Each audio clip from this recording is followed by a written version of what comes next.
Washington Post, NBC News, and MSNBC is the Post's Dana Priest. Tucked away in a northwest Washington neighborhood is a former hotel the Army simply calls Building 18.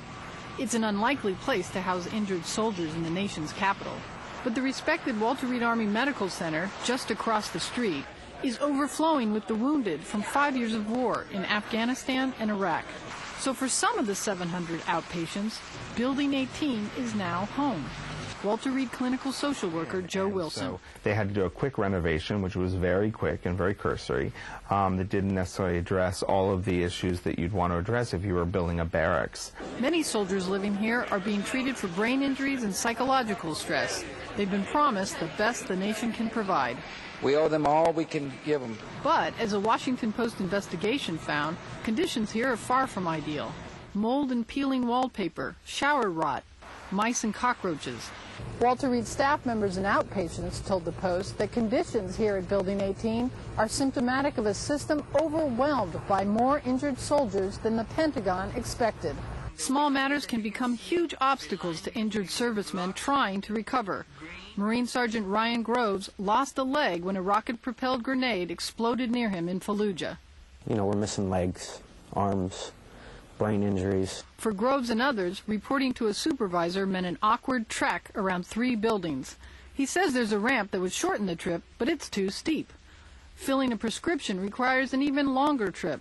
Psychiatric treatment is clear across Post. And at the end of the day, a long trip home uphill. But his larger complaint is that his military supervisors didn't treat him like a patient. They made me feel like on a regular basis like I was being a lazy, weak, poor excuse for a Marine.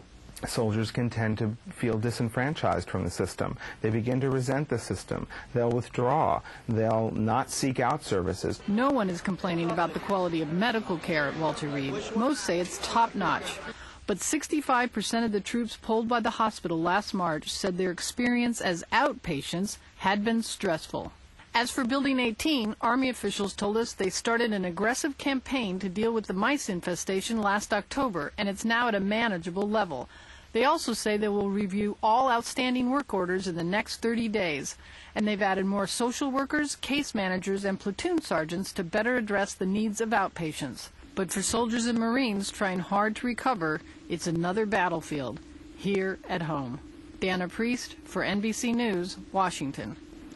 Ironically, thanks to medical advances in the field, the Iraq War is yielding a far higher ratio of wounded to fatalities. In other words, had this war been fought just a couple of decades ago, the fatality totals would be much higher.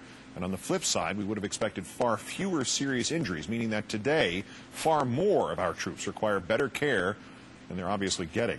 Let's bring in Iraq War veteran Joe Soltz, now chairman of the political action committee votevets.org. John, thanks for your time tonight. Oh, yes, sir. Thanks for having me on. It's a pleasure. Is the Washington Post account of the outpatient conditions at Walter Reed consistent with the accounts you're hearing from around the country?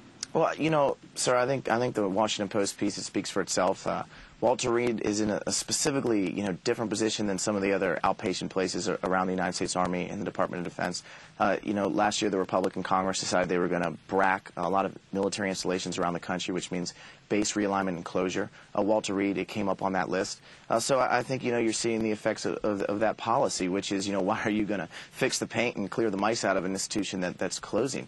I think the second striking, thing about this piece is that this is actually part of the Department of Defense, that this is not the Veterans Administration, which we know is woefully underfunded. The DOD is responsible, for these soldiers until they leave active duty.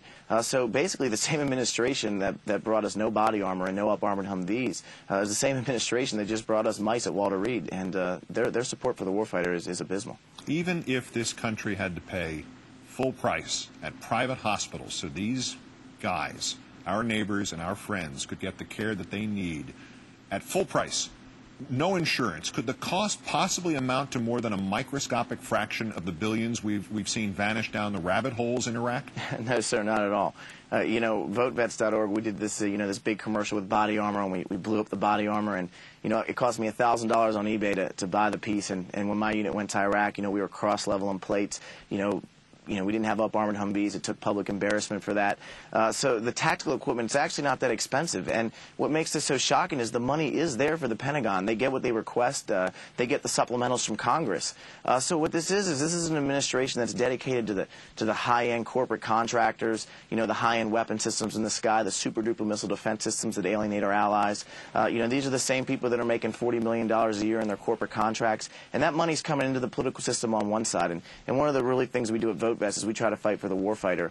And, in this specific case, there's no reason why we can't spend, the small money on the regular warfighter when we're spending the large money on weapon systems that aren't making a difference on the war on terror. Where is the protest over this? I mean, we've heard this political nonsense about Iraq veterans being spit on or symbolically spit at and claims withdrawn, and a huge political hubbub made over this. Where are the Republicans speaking about the treatment of these maimed Americans? And where are the Democrats in their protest on this? Where is that? Why is there no outrage about this extraordinary circumstance? I think this is a larger issue. A lot of people think supporting the troops right now is putting, a $3 yellow magnet made in Hong Kong on the back of their Hummer and saying they support the troops. So I think, that debate, it's been absent for a long time. People rather flip the channel than deal with the war. As for the Republicans, they just presented another budget to the president just, did a new budget that slams the VA 2 years down the road. It was woefully underfunded last year by $2 billion. As for the Democrats, I think we're seeing movements in this direction. Congressman Murtha's plan here is basically not to let more guys go to Iraq unless they're trained properly, unless they're equipped properly. So this is the first time we're actually seeing oversight from Congress, and I expect to see that. And there's no reason why the President and the Secretary of Defense, who controls this facility, shouldn't have an immediate investigation. And Congress should demand hearings immediately on this, because our troops deserve the best, and they deserve, support that's worthy of the sacrifice they're making in this war. To protect he who has borne the fight. It's shameful. There's no other word for it. Joe Soltz, Iraq vet, chairman of VoteVets.org. Our greatest thanks for your time tonight, John. Thank you, sir. Appreciate it.